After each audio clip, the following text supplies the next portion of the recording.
దేవుని కలిగి ఉన్నటువంటి పిల్లలు ఇదిగో దేవుడు నిన్ను దీవించును గాక అనే మాటలు మాత్రమే మాట్లాడాలి.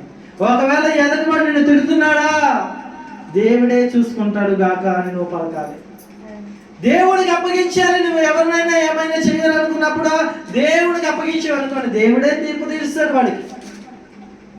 అంతే తప్ప ఒకవేళ వారికి లాగా మనం కూడా తిడుతూ ఉన్నాం అనుకోండి, అప్పుడు దేవుడు నమ్ముకోలేని వారికి మనకి సంబంధం ఏముంది?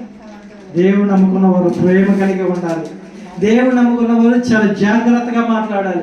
దేవుడు నమ్ముకొని ఉన్నవారు ఎలా మాట్లాడాలంటే ప్రేమ కలిగి మాట్లాడాలి, సమాధానంతో మాట్లాడాలి, శాంతికరంగా మాట్లాడాలి. మనము ఎప్పుడు ఎలా ఉండాలి అంటే కనుక మన ప్రవర్తన దేవుడికి మాదిరిగా ఉండాలి. అందుకే అపోస్తలుడైన పౌలు గారు ఏమని అంటారంటే కనుక, ఇదిగో నేను క్రీస్తుని కలిగి జీవించినట్లు మీరు నన్ను పోలి జీవించండి అంటారు. ఎందుకంటే క్రీస్తు ఎంత జాగ్రత్తగా ఈ లోకంలో బ్రతికాడంటే ఏమాత్రం అపనంతలు కానీ అవమానాలు కానీ వ్యర్థమైన మాటలు కానీ ఏమాత్రం పలకకుండా ఆయన చాలా జాగ్రత్త కలిగి బ్రతికాడు ఈ లోకంలో. హల్లెలూయా. కాబట్టి మనం ఏం మాట్లాడుతున్నాం అనేది చాలా జాగ్రత్తగా గమనించుకోవాలి. ఇది మొదటి విషయం. ఇంకేం చెప్తున్నాడు దేవుడు అంటే కనుక, ఇదిగో దేవునికి ఎవరు నచ్చరు అని అంటే కనుక, వ్యర్థముగా దేవుని నామమును ఉచ్చరించు వారు ఎవరు కూడా దేవునికి నచ్చరు. అంతేకాకుండా దేవుని నామమును వ్యర్థముగా ఉచ్చరించే వారికి ఏం కలుగుతుందంట? దోషము కలుగుతుందంట. చూపిస్తాను చూడండి. నిర్గమకాండము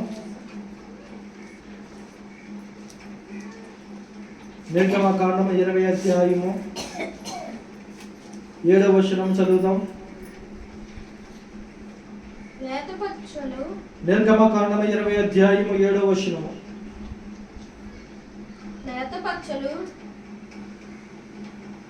సరిగ్గా చూడండి. 20వ అధ్యాయము 7వ వచనము. నిర్గమకాండము. నీ దేవుడైన యెహోవా నామమును వ్యర్థముగా నుచ్చరింపకూడదు. యెహోవా తన నామమును వ్యర్థముగా నుచ్చరించిన వానిని నిర్దోషిగా ఎంచడంట. ఆయన ఎలా ఎంచుతాడంట? నిర్దోషిగా ఎంచడంట. అసలు దోషం లేని వానిగా ఎంచడం. వాడిలోని దోషం ఉంటుంది. ఏమంటున్నాడు? నీ దేవుడైన యెహోవా నామమును వ్యర్థముగా నుచ్చరింపకూడదు. చాలా మంది చేసే పని ఏంటంటే అదే చేస్తున్నారు. దేవుడి నామమును అపహాస్యముగా పలుకువారు ఎంతో మంది చూస్తున్నాం. దేవుడి నామమును అపహాస్యముగా పలుకువారు ఎంతో మంది ఉన్నారు.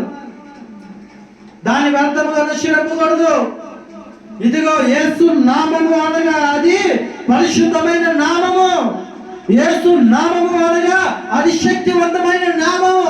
యేసు నామములో దయ్యములు వెళ్ళబడతాయి. యేసు నామములో రోగములు వెళ్ళబడతాయి. యేసు నామములో స్వస్థతలు జరుగుతాయి. ఆ నామమును ఉచ్చరించేటప్పుడు చాలా జాగ్రత్త కలిగి మనం ఉచ్చరించాలి. ఎందుకంటే ఆయన అపహాస్యకుడు కాదు, అపహాసించబడేవాడు కాదు. ఆయన శక్తి కలిగిన వాడు. ఆయన ఎవరంట? శక్తి కలిగిన వాడు. ఆయన ఇర్మియా గ్రంథంలో అంటాడు మాట, ఇదిగో నా మాట బండను బద్దలు కొట్టు శుద్ధి వంటిది. ఆయన మాట ఎంత వాల్యూ అంటే, బండను బద్దలు కొట్టు శుద్ధి పడుతుంది. బండను ఎలా బద్దలవుతుంది? శుద్ధితో బద్దలు కొడితేనే బద్దలవుతుంది. అవునంటారు కదంట. అలాగే మనిషి హృదయం బండలుగా మారిపోయినటువంటి హృదయములను కూడా బద్దలు చేయగలిగినటువంటి దేవుని వాక్కు ఎలాంటిదంటే, దేవుని మాట అంత శక్తివంతమైనది. ఈరోజు ఎంతో మంది కఠినలను దేవుడి వాక్యము మార్చిందండి. దేవుడి నామము కఠినలను మార్చింది. యేసయ్య నామము కఠిన హృదయములను మార్చింది. ఆయన నామము వ్యర్థమును చేస్తే కనుక ఆ నామమును వ్యర్థమును ఉచ్చరించిన వాడికి ఏమాత్రం దేవుడు ఏమన్నాడంట? నిర్దోషి అని ఎంచడంట. వాడు ఎప్పటికీ కూడా దోషియే అవుతాడు. కాబట్టి దేవుడి మాటను మనం పలికేటప్పుడు చాలా జాగ్రత్తగా పలకాలి. హల్లెలూయా. ఆయన నామమును ఉచ్చరించేటప్పుడు అపహాస్యముగా కానీ ఎటకారంగా కానీ దానిని మనము ఉచ్చరింపకూడదు. దేవునికి స్తోత్రం.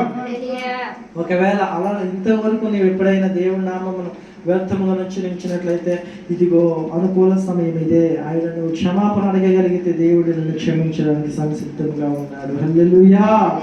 ఇంకా అదే మన నోటితో మనము ఏం మాట్లాడాలి అంటే కనుక మనము మనుషులతో మాట్లాడేటప్పుడు ఏమాత్రం మనం వ్యంగ్యముగా మాట్లాడకూడదు, అపహాస్యముగా మాట్లాడకూడదు. అంతేకాకుండా మన నోటి మాట ద్వారా మనము ఎవరిని కూడా మోసపరచకూడదు. హల్లెలూయా. చూడండి, మీకు చూపిస్తాను నేను. లేవికాండము 5వ అధ్యాయములో 4వ వచనంలో ఇలా రాయబడి ఉంటుంది, ఏదైనాను నీవు ఒకవేళ కనుక వ్యంగ్యముగా మాట్లాడి మనుషుల ముందు నీవు ప్రమాణములు చేసి, చాలా మంది ఏం చేస్తుంటారంటే ప్రమాణాలు చేస్తుంటారు, ఒట్లు పెడుతూ ఉంటారు, నేను ఇచ్చేస్తానని చెప్పేసి. అలాంటి వారి కొరకు దేవుడు ఏమంటున్నాడంటే కనుక చూద్దాం. చూడండి ఏమంటున్నాడంటే, మరియు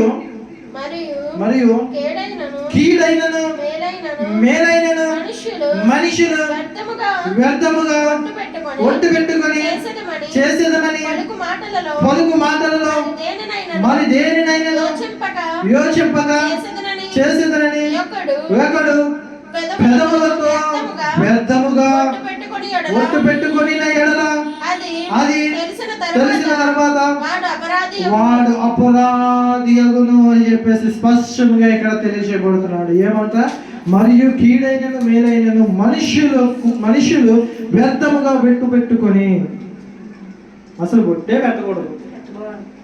ఎందుకంటే చాలా మంది ఆకాశం ఒట్టు, ఆకాశం తోడు అని, లేకపోతే భూమి మీద ఒట్టు అని అంటారు. ఆకాశం ఏమిటి? ఆయన సింహాసనము. భూమి ఏమిటి? ఆయన పాదపీఠము. అవునంటారు కదంటారు. వాటి మీద అసలే ఒట్టు పెట్టకూడదు. నీ మీద ఒట్టురా అంటారు. మరి నువ్వెవడవే అంటే కనుక స్వయంగా దేవుడే చేసినటువంటి ఆయన స్వరూపాన్ని నువ్వు. మనుషుల మీద కూడా ఒట్టు పెట్టకూడదు. అవునంటే అవునని, కాదంటే కాదని మాట్లాడాలే తప్ప ఒట్లు అసలే పెట్టకూడదు. అలా కాకుండా వ్యంగ్యపు మాటలు అసలే మాట్లాడకూడదు.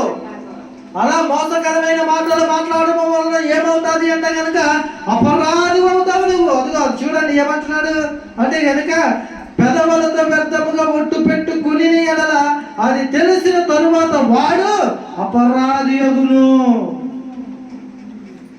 దేవుని మాటను వ్యర్థముగా వచ్చినప్పుడు వలన ఏమవుతామంట? నిర్దోషులం అవుతామంట. ఇక మనుషులతో నీవు అబద్ధపు మాటలు మాట్లాడి మోసపరిస్తే కనుక నీవేమవుతావంట? అపరాధి అవుతావంట. కాబట్టి నువ్వు ఏ మాటలు మాట్లాడుతున్నావు ఈరోజు? నువ్వు దోషి అవ్వాలి, నిర్దోషిగా ఉండాలి అంటే కనుక నీవు ఏ దోషము లేనివాడిగా ఉండాలి అంటే యెహోవా నామమును వ్యర్థముగా ఉచ్చరింపకూడదు. ఇక రెండవది, నువ్వు అపరాధి అవ్వకుండా ఉండాలి అంటే కనుక నువ్వు ఎట్లా ఉండాలంటే మనుషుల్ని మోసపుచ్చే మాటలు మాట్లాడకూడదు. ఇక మూడవది ఏమిటంటే కనుక చూడండి, చాలా మంది తన మాటలతో వారిని గర్వపరుచుకుంటూ ఉంటారు, వారిని పొగుడుకుంటూ ఉంటారు. చూడండి, డొప్పు కొట్టుకుంటున్నారు అంటారు.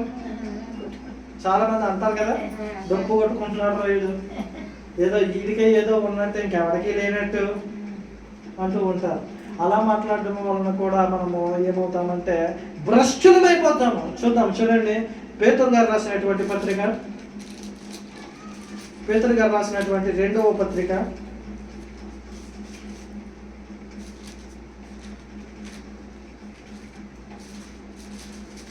పేతురు గారు రాసినటువంటి 2వ పత్రిక 2వ అధ్యాయము 18వ వచనం చూసినట్లయితే, మీరు వ్యర్థమైన దంభపు మాటలు పలుకుచు తామే శరీర సంబంధమైన దురాశలు గలవారై తప్పు మార్గమందు నడిచి వారిలో నుండి అప్పుడే తప్పించుకున్న వారిని పోకిరి చేష్టల చేత మరలు కోల్పోతున్నారు. తామే భ్రష్టత్వమునకు దాసులయుండి అట్టి వారికి స్వాతంత్ర్యము ఇత్తుమని చెప్పుదు. ఒకడు దేని వలన జయింపబడునో దానికి దాసుడను కదా. ఇక్కడ ఏమంటున్నాడంటే, చాలా మంది ఏం చేస్తుంటారంటే దంభపు మాటలు పలుకుతూ ఉంటారు, దంభముగా ప్రవర్తిస్తూ ఉంటారు. దంభము అనగా గర్వం. నాకు ఎంత ఉంది, నా వెనకాల ఎంత ఉందో, నన్ను ఎవడేం పీకుతాడులే అనుకునేటువంటి సందర్భాలు ఎన్నెన్నో ఉంటాయి అని అంటారు కదంటారా. నీవు సమస్తమును సంపాదించుకొని ఈ రాత్రే నీ ప్రాణమును పోగొట్టుకుంటే నీ సంపాదన ఏమవును? నువ్వు డమ్మంగా పలుకుతున్నావే, డమ్మంగా మాట్లాడుతున్నావే, నీకు డబ్బు ఉందంటున్నావే, బంగారం ఉందంటున్నావే, కోట్ల సంపద ఉందంటున్నావే, ఈ రాత్రి మరణమనే స్నేహితులు వచ్చి నిన్ను తీసుకుని వెళ్ళిపోతే నీ పరిస్థితి ఏమవుతుంది? నీ డబ్బు ఏమవుతుంది? నీ బంగారం ఏమవుతుంది? నీ ఆస్తిపాస్తులు ఏమవుతాయి? అన్నీ కూడా నీ వెనక సంపాదించిన వారి యొక్క పాలవుతాయి. హల్లెలూయా. కాబట్టి డంబముగా ప్రవర్తించకూడదు, డంబముగా మాట్లాడకూడదు, గర్వించే మాటలు అసలు మాట్లాడకూడదు. ఎప్పుడు మాట్లాడినా క్రీస్తుని కలిగి ఉన్న నీవు శాంతముగా మాట్లాడాలి, సమాధానంతో మాట్లాడాలి, ఎప్పుడు విధేయత కలిగి మాట్లాడాలి తప్ప డంబపు మాటలు పలకకూడదు. అలా పలకడం వల్ల ఏమవుతుందంట, ఇదిగో తామే భ్రష్టత్వములకు దాసులై ఉండేది. వారి భ్రష్టత్వాన్ని వారే, భ్రష్టత్వం అంటే తెలుసు కదండి, దరిద్రత, వాడి యొక్క భ్రష్టుడైపోయే స్థితి. అటువంటి స్థితిలోనికి వెళ్ళిపోయాం అనుకోండి, ఇక మనం ఎక్కడుంటామంటే తీర్పులో నీకు వెళ్ళమేక. తీర్పులోనికి వెళ్ళకుండా ఎక్కడికి వెళ్ళిపోతామంటే కనుక నిత్యాగ్నిలోనికి వెళ్ళిపోతాం. మనం నిత్యాగ్నిలోనికి వెళ్ళాలా, నిత్య జీవంలోనికి వెళ్ళాలా అనేటువంటి మార్గములు దేవుడు మన ముంగిటే ఉంచాడు. ఈరోజు ఇదిగో నువ్వు నిత్య జీవానికి వెళ్ళాలంటే క్రీస్తు తత్వంలోనికి రావాలి, క్రీస్తు మార్గంలోనికి రావాలి, క్రీస్తు యొక్క త్రోవలో నువ్వు నడవగలిగితే అప్పుడు నీవు నిత్య జీవంలోనికి వెళ్తావు. లేదు నేను ఇదిగో నాకు నచ్చినట్లు జీవిస్తాను, నాకు నచ్చినట్లు నేను ఉంటాను, వ్యర్థమైన మాటలు మాట్లాడతాను, వ్యర్థముగా పలుకుతాను, వ్యర్థముగా పాడతాను అంటే కనుక అది నేను ఎక్కడికి నడిపిస్తుందంట అంటే కనుక నిత్య నరకాగ్నిలోనికి నడిపిస్తుంది. ఈ రోజు పరలోక రాజ్యము నరకము కూడా నీ ముంగిటే ఉంచబడి ఉన్నవి. ఎటువైపు నీ ప్రయాణము, ఎటువైపు నీ మార్గము? ఇదిగో మత్తయి సువార్తలో అంటున్నాడు ఏమనంటే కనుక 12వ అధ్యాయంలో, ఇప్పుడు చివరికి వచ్చేద్దాం. మత్తయి సువార్త 12వ అధ్యాయంలో అంటున్నాడు, ఏమంటున్నాడు ఆయన? 36వ వచనం మొదటిగా చదివినటువంటి మాటలే. 12వ అధ్యాయం 36వ వచనంలో, ఇదిగో నీ ముంగిట ఉంచబడినవి 2 మార్గములు. ఆ 2 మార్గములు ఏంటంట? నేను మీతో చెప్పినదేమనగా మనుషులకు పలుకు వ్యర్థమైన ప్రతి మాటను గురించి విమర్శ దినమందు లెక్క చెప్పవలసి ఉండను. నీ మాటను బట్టి ఒకటి నీతిమంతుడు అనగా పరలోక రాజ్యములోనికి త్రోవ. ఈరోజు 2 మార్గములు నీ ముంగిటే ఉంచబడినాయి. ఈరోజు 2 మార్గములు కూడా ఎక్కడ ఉంచబడ్డాయంట? మన ముందుటే ఉంచబడ్డాయి. ఒకటి నీతి మార్గము, 2 అనీతి మార్గము. నీవు ఏ మార్గంలో నడుస్తావు అనేది ఈ రోజు ప్రశ్నిస్తున్నాడు దేవుడు. ఏమంటున్నాడంటే చదువుదాం. తీర్పునందుదు నీ మాటలను బట్టి అపరాధమని తీర్పునందుదు. హల్లెలూయా. ఎలా మాట్లాడుతున్నావు ఈరోజు? నీ భార్యతో నువ్వు ఎలా మాట్లాడుతున్నావు? నీ భర్తతో నువ్వు ఎలా మాట్లాడుతున్నావు? ఒకవేళ నీ భర్తతో నువ్వు ఇదిగో గౌరవించే విధంగా మాట్లాడతలేదా, తీర్పులోనికి వస్తావు. జాగ్రత్త. నీ అత్తమామలతో నువ్వు ఎలా మాట్లాడుతున్నావు? నీ అత్తమామలను గౌరవించి నువ్వు మాట్లాడతలేదా, అయితే నువ్వు తీర్పులోనికి రాబోతున్నావు. జాగ్రత్త. ఇదిగో నువ్వు పెద్దవారితో ఎలా మాట్లాడుతున్నావు? చాలా జాగ్రత్త కలిగి మాట్లాడాలి. పెద్దవారితో నీవు ఇదిగో వ్యంగ్యముఖంగా మాట్లాడితే కనుక నీవు తీర్పులోనికి రావు. జాగ్రత్త. ఎలా ఉంది నీ ప్రవర్తన? ఈరోజు నీ నోటి మాటను బట్టి నీ ప్రవర్తన అనేది దేవుడు నిర్ణయిస్తున్నాడు. ఇదిగా వ్యర్థముగా దేవుని నామమును ఉచ్చరిస్తున్నావా? ఇదిగా వ్యర్థముగా నిన్ను నువ్వు గర్వపరుచుకుంటున్నావా? నిన్ను నువ్వు డబ్బు మాటలతో నిన్ను నువ్వు పొగుడుకుంటున్నావా? ఇదిగో నీవు మనుషులను మోసపుచ్చే మాటలు మాట్లాడుతున్నావా? అయితే అలాంటి వ్యర్థమైన మాటలు పలకడం వలన నీవు నిత్య జీవాన్ని కోల్పోతావు. జాగ్రత్త బిడ్డ. ఈరోజు 2 మార్గములు నీ ముంగటే ఉంచబడ్డావి.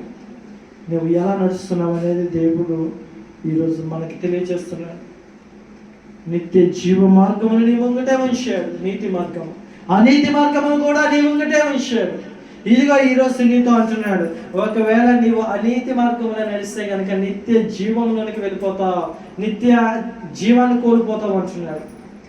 ఇదిగో అనీతి మార్గంలో నువ్వు నడిస్తే కనుక, అంటే వ్యర్థమైన మాటలు పలుకుతూ వ్యర్థముగా నీవు నీ యొక్క నోటిని వాడుతూ, ఇదిగో గొడవలు పెట్టే విధముగా మాట్లాడుతూ, ఇదిగో నీవు అనేక మంది కుటుంబాలలో చిచ్చులు పెడుతూ మాట్లాడుతుంటున్నావా?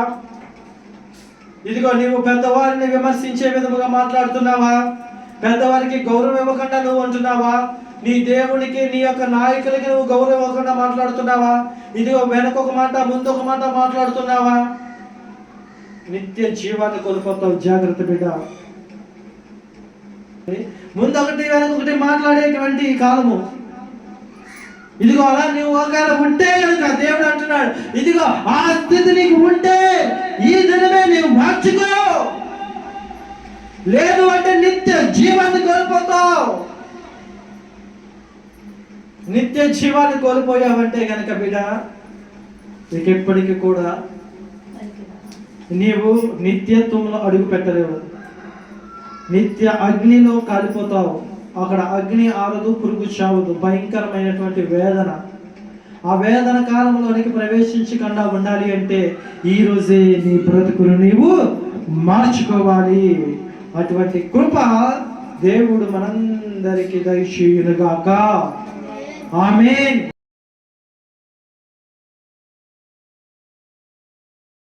చిన్న ప్రార్థన, విజ్ఞాపన ప్రార్థన చేసుకుందాం. ఈరోజు ఎట్టి రీతిగా నీ స్థితి ఉందాగమన్నగా, ఎట్టి రీతిగా నీ స్థితి ఉంది ఈరోజు నువ్వు ఎలా ఉంటున్నావు, ఎలా మాట్లాడుతున్నావు, ఎలా నడుస్తున్నావు, ఒక్కసారి ప్రశ్నించుకో. ఇదిగో దేవుడు నీతోనే మాట్లాడుతున్నాడు. ఇదిగో వ్యర్థమైన మాటలు మాట్లాడుతూ, త్రాగుబోతు మాటలు మాట్లాడుతూ, ఇదిగో త్రాగుతూ నీకు నచ్చినట్లుగా జీవిస్తున్నావా? ఇదిగో నీ ముంగిట ఉంచబడిన నీ 2 మార్గములలో నీవు ఇదిగో అపరాధివై నీవు నిత్య అగ్నిలోనికి వెళ్ళే మార్గంలో నడుస్తున్నావా? అయితే జాగ్రత్త. కళ్ళు మూసుకొని ప్రార్థన చేద్దాం, ఒప్పుకుందాం. ప్రభువా, ఇంతవరకు నేను వ్యర్థమైన మాటలు మాట్లాడానయ్యా, వ్యర్థముగా మా భర్తతో నేను వ్యర్థముగా మాట్లాడానయ్యా, నా పిల్లలతో నేను వ్యర్థమైన మాటలు మాట్లాడానయ్యా, నా అత్తగారిని, నా మామగారిని నేను ఇప్పటి వరకు నైనా ఇదిగో ఎదురుగా గౌరవించినప్పటికీ పక్కకి వెళ్ళి వారిని తిట్టేటువంటి స్థితిలో ఉన్నానయ్యా. ఇక ఆ స్థితి నుంచి నన్ను తప్పించండి నాయన. వారి ముంగట ఉన్నా, నేను వెనక ఉన్నా సరే వారిని నేను గౌరవించే విధముగానే మాట్లాడేటువంటి స్థితి నాకు దయచేయలేనా? నా తల్లిదండ్రులను నేను ఎంతవరకు నిందించానేమో, ఇక నిందించుకున్నట్లుగా నా బ్రతుకులు నేను సిద్ధపరచుకోవడానికి నాకు సహాయం చేయనైనా. అయ్యా, కృప చూపించండి, కనికరం చూపించండి నాయన. ఇదిగా వ్యర్థముగా మాట్లాడితే మేము నీకు నచ్చకుండా పోతున్నాము నాయన. వ్యర్థమైన మాటలు మాట్లాడడం వలన, మాకు నచ్చినట్లుగా మేము జీవించడం వలన నాయన మమ్మల్ని మేము నాయన ఇదిగో తండ్రి నీ పిల్లలుగా మేము ఉండలేకపోతున్నామయ్యా. అటువంటి స్థితిలో ఉంటే కనుక మమ్మల్ని క్షమించండి, మా బ్రతుకును మార్చండి నాయన, మా బ్రతుకును మార్చండి.